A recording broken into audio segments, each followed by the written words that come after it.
Bab 769, Tahun Baru, Bagian 2, Oke. Gadis kecil itu melambai pada dedinya. Vito berjalan ke arah putrinya, berjongkok dan mengambil ponsel di tangan gadis kecil itu.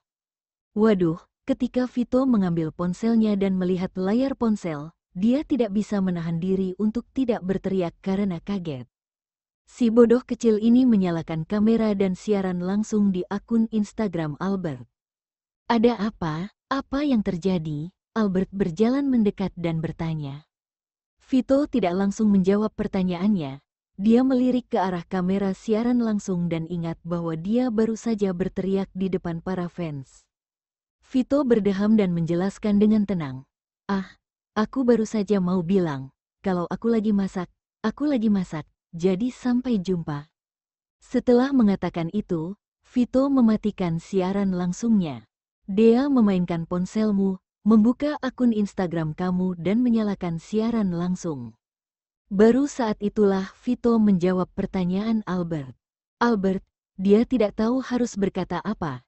Dedi, hati-hati jangan dimatikan. Gadis kecil itu memegang ponsel yang berlayar gelap. Masih tidak tahu apa yang telah dia lakukan dan menatap dedinya dengan ekspresi sedih. Albert mengambil kembali ponselnya, langsung membuka akun Instagramnya dan mengklik kolom komentar. Isi semua komentarnya adalah komentar saat dia menyalakan siaran langsung. Ibu mertua, keberatan punya mantu perempuan? Kalau kamu keberatan, aku bisa pergi ke Thailand untuk melakukan operasi ganti kelamin.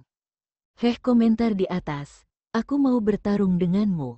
Dia itu milikku, ibu mertua Albert. Apa kamu tidak ingin kenal calon menantu masa depanmu? Aku lihat Vito si cowok sempurna lagi pakai celemek tapi untungnya aku langsung meng-screenshotnya. Komentar di atas, aku juga lihat loh. Aku tidak menyangka cowok sempurna ini punya sisi seperti itu. Tapi aku terlalu senang sampai lupa screenshot deh. Tolong berikan aku screenshot si cowok sempurna lagi pakai celemek dong. Apakah cuma aku satu-satunya yang memperhatikan bahwa si cowok sempurna sangat hangat dan penuh kasih sayang pada keluarganya? Albert keluar dari akun Instagramnya, berpura-pura tidak berdaya dan berkata pada pria itu. Karena siaran langsung dia barusan, fans sekarang panggil aku ibu mertua. Mereka juga bilang bersedia pergi ke Thailand untuk operasi ganti kelamin, demi Dea. Vito mengeluarkan ponsel dari sakunya dan membuka Instagram untuk melihat komentar. Dia lihat beberapa fans memangginya, ayah mertua. Mereka juga bilang ingin menikahi Deanya. Ekspresi Vito berubah jadi menyeramkan, seolah-olah para penggemar ini akan merebut putri kesayangannya. Kedepannya, jangan biarkan Dea terekspos di publik lagi, kata Vito sambil menggertakkan gigi dan menaruh ponselnya lagi ke sakunya. Berani mengingini Deanya? Tidak boleh. Kemudian, Vito memanggil Clayton dan meminta Clayton untuk mengajak adiknya bermain. Ada 4 orang yang sedang memasak makanan untuk lebih dari 12 orang. Meskipun membutuhkan waktu yang cukup lama, tapi tidak terlalu melelahkan. Membutuhkan waktu lebih dari 4 jam untuk menyajikan 14 atau 15 piring makanan. Setelah semua hidangan diletakkan di atas meja, minuman juga sudah dituangkan, wine sudah disiapkan. Albert yang membawa kamera DSLR mulai mengambil belasan foto dari semua sudut dan kemudian mengirimkan foto-foto itu ke grup keluarga Okto. Mereka bilang bahwa mereka ingin memposting foto itu di statusnya dan akan mengambil foto itu sendiri dari grup. Setelah semua orang duduk di meja makan, Vito berpikir sejenak, lalu ia berdiri dan berkata, "Berkumpul seperti ini adalah hal yang langka, jadi kita harus ambil foto untuk mengabadikannya." Vito merasa tahun ini adalah tahun yang sangat spesial. Dia berjalan ke meja teh, mengambil kamera DSLR, mengatur timer untuk foto, mencari sudut foto yang bagus, lalu menaruh kamera dan duduk kembali di meja makan. Setelah beberapa detik, terdengar suara kamera, cekrek. Vito berdiri dari kursinya lagi, pergi untuk mengambil kamera, dan merasa sangat puas ketika memeriksa foto-fotonya. Suasana makan malam di tahun baru ini sangat menyenangkan. Orang dewasa dan para tetua mengobrol, sedangkan Dea akan menyela pembicaraan mereka berkali-kali dan membuat semua orang tertawa. Kemudian gadis kecil itu akan menatap orang-orang dengan wajah bingung. Ia tidak tahu apa yang mereka tertawakan. Melihat ini, Vito pun tersenyum karena Dea sangat lucu dan imut. Karena para pelayan sedang diliburkan, bahkan pembantu rumah tangga pun juga diliburkan. Setelah makan malam tahun baru, Ezra khawatir Kina akan kelelahan. Jadi dia berinisiatif untuk mencuci piring dan juga menarik Vito yang sedang menggoda putrinya lagi. Kina dan Albert sedang duduk di lobi, mendengarkan para tetua keluarga Okto dan ayah serta ibu Kina yang sedang mengobrol sambil minum teh. Sebagian besar hal yang mereka bicarakan adalah masa muda mereka, dan juga beberapa topik dan kebiasaan tentang tahun baru, hidangan tahun baru, juga yang lainnya. Beberapa saat kemudian, entah siapa yang mengajak bermain mahjong. Kemudian para tetua itu setuju, lalu meminta Ezra juga Vito untuk membawa meja mahjong ke aula. "Kenapa tidak di ruang catur saja?" tanya Vito. "Ruang catur tidak sebesar aula, dan bermain di ruang catur suasananya tidak seru. Sana, pergi sama kakak keduamu untuk bawa meja mahjong ke sini," kata Kalenia. "Bermain mahjong di ruang catur atau di aula kan tetap bermain mahjong, kok malah bahas suasana sih?" Elbunya jelas-jelas ingin menyuruhnya. Meskipun Vito berpikir begitu di dalam hatinya, tapi dia masih mengikuti kakak keduanya untuk ke ruang catur dan membawakan meja mahjong. Ketika meja mahjong sudah dibawa ke aula, mahjongnya pun mulai dibagikan. Rencana awalnya yang bermain adalah ayah Kina, ayah Okto dan kakak beradik Okto. Tapi Ezra bilang bahwa dia tidak tahu cara bermain mahjong, dan semua orang ingat bahwa sepertinya Ezra belum pernah bermain mahjong. Kemudian, kakek Okto ingin bermain sebentar dan menggantikan posisi Ezra. "Mau bermain berapa angka?" Ibu Kina bertanya sambil mengambil mahjong. "Ibu Kina, apa harus bertanya dulu berapa banyak angka yang dimainkan?" "Kami dulu main 7 angka," jawab Kalenia sambil tersenyum. Mahjong di tangan Ibu Kina berbunyi dan membuatnya kaget. "Ibu Ezra, kami mengeluarkan semua dana pensiun kami. Mungkin saja kami tidak akan bisa memainkan beberapa permainan." "Jangan khawatir, bukannya kamu punya 2 menantu yang kaya, Ibu Kina?" Kalenia melirik putra kedua dan ketiganya, "Yang berarti ini giliranmu untuk membayar dengan uangmu sendiri." "Bu, kamu bisa main sesukamu. Jika kamu menang, kamu bisa mengandalkan diri sendiri. Mungkin saja kamu bisa membantu Kevin mendapatkan uang yang banyak dan istri dalam semalam," Vito berkata sambil tersenyum. "Jika kamu kalah, kakak keduaku yang akan bertanggung jawab." "Tidak, tidak.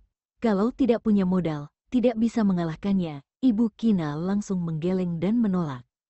"Siapa bilang kamu tidak punya modal? Putramu punya kok," jawab Kevin ringan, tapi sangat dominan dan berkata, "Coba kita lihat, apakah kamu bisa dapat banyak uang untuk menantu perempuanmu dalam semalam."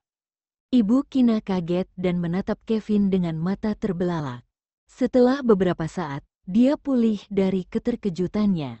"Kevin, apakah kamu punya gadis yang kamu sukai?"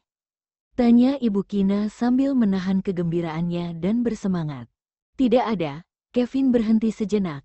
"Mungkin nanti aku punya." Kemudian, Ibu Kina berlari untuk memberi putranya ide menarik tentang bagaimana cara mendapatkan istri. Tapi ia takut akan membuat putranya kehilangan calon istri secara tidak sengaja. Setelah berdiskusi beberapa saat, akhirnya dia memutuskan untuk bermain 100.000 yuan per putaran. Tetua Okto kalah di putaran pertama dan kedua. Setelah menonton 2 putaran, Ezra sudah tahu dan mengerti cara bermainnya. Kemudian dia duduk di samping dan memberi petunjuk pada Tetua Okto. Setelah itu, Tetua Okto terus menang dan Vito menjadi kesal. "Kakak kedua, kamu ngintip kartu kami lalu mengajari kakek cara bermainnya." Bab 770, Tahun Baru, Bagian 3. Setelah menonton 2 putaran, Ezra sudah tahu dan mengerti cara bermainnya. Kemudian dia duduk di samping dan memberi petunjuk pada Tetua Okto. Setelah itu, tetua Okto terus menang dan Vito menjadi kesal. Kakak kedua, kamu ngintip kartu kami lalu mengajari kakek cara bermain ya. Aku tidak perlu repot-repot melakukan hal semacam itu. Ezra menjawab dengan acuh tak acuh. Seorang pria sejati tidak akan diam saja saat menonton permainan catur. Kata Vito lagi, meskipun Vito tidak peduli dengan jumlah uang yang sedikit itu, tapi dia terus kalah dan melihat kakeknya yang arogan dan sombong, sehingga Vito merasa sedikit kesal. Ini mahjong, bukan catur, Ezra menjawab dengan tenang. Vito terdiam selama beberapa saat. Aku tidak bilang kalau tidak boleh memberikan petunjuk tuh. Kamu juga bisa kok minta istri kamu untuk mengajarimu cara bermain. Tetua Okto berkata dengan provokatif sambil tersenyum puas. Ups, cucu keduanya benar-benar hebat dan membuatnya menjadi bersemangat lagi. Setelah melihat ini, Kevin juga mulai memberitahu ibunya cara bermain. Eldrick juga melakukan hal yang sama, menyuruh istrinya Kalenia untuk bermain. Albert sama sekali tidak tahu cara bermain mahjong. Setelah menonton begitu lama, dia masih bingung, jadi dia hanya bisa duduk di sebelah Vito dalam diam. Ketika Vito kalah, dia membuka buku cek dan pena untuk menandatangani cek. Ezra memasang alarm pada pukul 23.50 untuk bersiap-siap menyambut tahun baru. Ketika jam alarm berbunyi, dia memberitahu para tetua untuk bersiap-siap menyambut tahun baru, kemudian pergi ke gudang bersama Vito untuk mengambil beberapa bungkus besar petasan dan memasangnya di depan rumah keluarga Okto. Mommy, Daddy sama paman kedua lagi ngapain? Dea berdiri di depan jendela besar di lantai 2, dan bisa melihat dengan jelas semuanya yang ada di lantai bawah. Mau menyalakan petasan, nanti Mommy juga mau menyalakan kembang api. Itu sangat indah loh, Albert membungkukkan tubuhnya, berbisik di telinga putrinya dan menjelaskan sambil tersenyum. Wah, kembang api, apakah seindah yang ada di TV? Gadis kecil itu bertanya dengan gembira dan berharap, sambil menutupi mulutnya. Ini bahkan lebih indah daripada yang ada di TV, kata Albert. Di masa lalu, di lingkungan rumah keluarga Kina, mereka tidak diizinkan menyalakan kembang api. Tapi tahun ini, dua keluarga yang paling disayanginya berkumpul bersama. Berkumpul di tahun ini sangat istimewa untuknya. Kina sudah melihat banyak pesta kembang api, baik secara langsung ataupun di TV. Tapi merasa bahwa kembang api yang sebentar lagi akan dinyalakan adalah kembang api paling indah dan bermakna dalam hidupnya. Di sampingnya, Kina meraih tangan Clayton dan menatap pria yang sedang menyiapkan kembang api di lantai bawah. Clayton, Mommy senang banget, matanya sedikit berkaca-kaca ketika menatap pria kecil di sampingnya. Ini adalah tahun pertama yang Kina kira dia tidak akan pernah bertemu semua orang yang dia cintai lagi seumur hidupnya. Tapi sekarang dia bisa bersatu lagi dengan suami dan anaknya. Ini juga tahun pertama Albert dan putrinya bisa berkumpul bersama dengan Vito. Ini juga tahun pertama orang tuanya dan Kevin bertemu. Aku juga senang banget. Mommy, Clayton menggenggam tangan mominya dengan erat. Akhirnya mominya kembali. Mominya tidak akan pernah berpisah lagi dengan dirinya dan Daddy. Tiba pukul 0, kedua pria di lantai bawah sudah siap menyalakan kembang api. Meskipun kedap suara di ruangan itu bagus, tapi Kina langsung membungkuk dan menutupi telinga putranya. Dan Albert yang ada di sebelahnya juga melakukan hal yang sama. Dia menutupi telinga gadis kecil, sementara suara kembang api membuat telinganya sakit dan dia takut kalau suaranya terlalu keras, itu akan menakuti putrinya. Tidak lama, terdengar suara kembang api di luar. Dea yang berjongkok di dekat jendela, memandangi percikan kembang api yang menyala di lantai bawah dan menganggapnya sangat menarik. Kak Clayton lihat, itu terlihat seperti bintang ya, bagus banget. Dea menoleh dan berkata pada Clayton sambil tersenyum cerah. Ya, terlihat seperti bintang. Clayton juga mengikutinya, lalu berjongkok di depan jendela, tersenyum dan setuju dengannya. Segera, para tetua keluarga Okto muncul dari aula lantai bawah. Kembang apinya masih berbunyi dan Dea berlari untuk menarik dedinya ke jendela. "Dedi, lihat itu," suara kembang api yang tidak terlalu keras itu. Juga ada Albert yang sekali lagi membantu menutupi telinga putrinya. "Mommy, jangan tutup telingaku." Suara kembang api ini sangat menyenangkan. Gadis kecil itu melepaskan tangan mominya dan bersembunyi di sisi lain dedinya. "Apakah Dea menganggap ini menyenangkan?" Vito bertanya sambil tersenyum. Gadis kecil itu memiringkan kepalanya dan berpikir selama beberapa detik, lalu menjawab dengan serius. "Ini menyenangkan, bahkan lebih menyenangkan daripada Natal. Kalau Natal, cuma ada Dea dan Mommy. Tapi di tahun baru ini ada Dedi, Mommy, Kak Clayton dan kakek yang hebat." Dea menyebutkan semua orang dan akhirnya berkata, "Dea suka tahun baru." Mommy bilang nanti bisa nonton kembang api. Ketika Vito mendengar Natal hanya ada Dea dan Mommy, itu membuatnya merasa sangat sedih dan patah hati.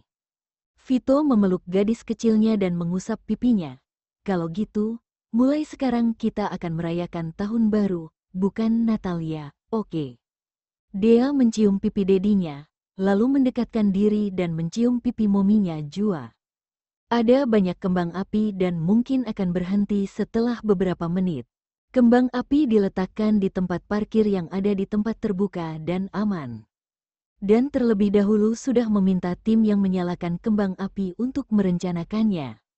Jadi tidak perlu ada orang yang menyalakannya secara manual dan bisa langsung menyalakannya dengan kontrol di komputer dan bisa diatur kapan matinya. "Ini bahkan lebih indah daripada video pesta kembang api yang aku lihat di internet," kata Kina sambil berdiri di atap, bersandar pada pria di sampingnya dan tidak bisa menyembunyikan kebahagiaan di matanya. Ketika Kina menonton video sebelumnya, dia berpikir kembang api itu akan sangat membuatnya terkejut. Sekarang dia mengerti bahwa apa yang dilihat dengan mata kepalanya sendiri, mengalami sendiri akan lebih menakjubkan dan mengejutkan daripada apa yang Kina lihat di video sebelumnya.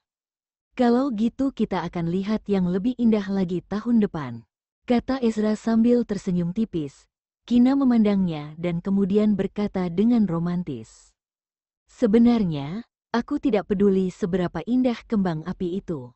Itu hanya sekali lewat saja. Tapi seseorang yang bisa menemaniku seumur hidup, itu baru indah." Dan kata-kata romantis seperti itu sangat disukai oleh Ezra.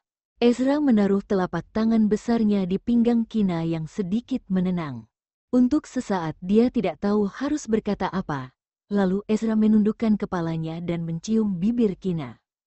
Mereka berdiri di pojok dan yang lain sedang sibuk menonton kembang api. Jadi mereka tidak menyadari bahwa Ezra dan Kina sedang bermesraan. Tetapi dua anak kecil itu melihatnya. Lalu Dea berkedip dan ingin mengatakan, "Bibi kedua ciuman sama paman kedua." Tapi sebelum itu matanya tertutup. "Kak Clayton, jangan tutup mata Dea. Dea mau lihat bibi kedua ciuman sama paman kedua." Gadis kecil itu berkata terus terang dengan suara yang imut. Ketika Dea berbicara, ada suara kembang api juga, jadi ada yang mendengarnya dan ada yang tidak dengar. Ezra yang ada di pojok yang memiliki pendengaran yang tajam juga mendengarnya. Ia langsung melepaskan Kina, lalu memasang ekspresi seolah-olah tidak ada yang terjadi dan terus menonton kembang api.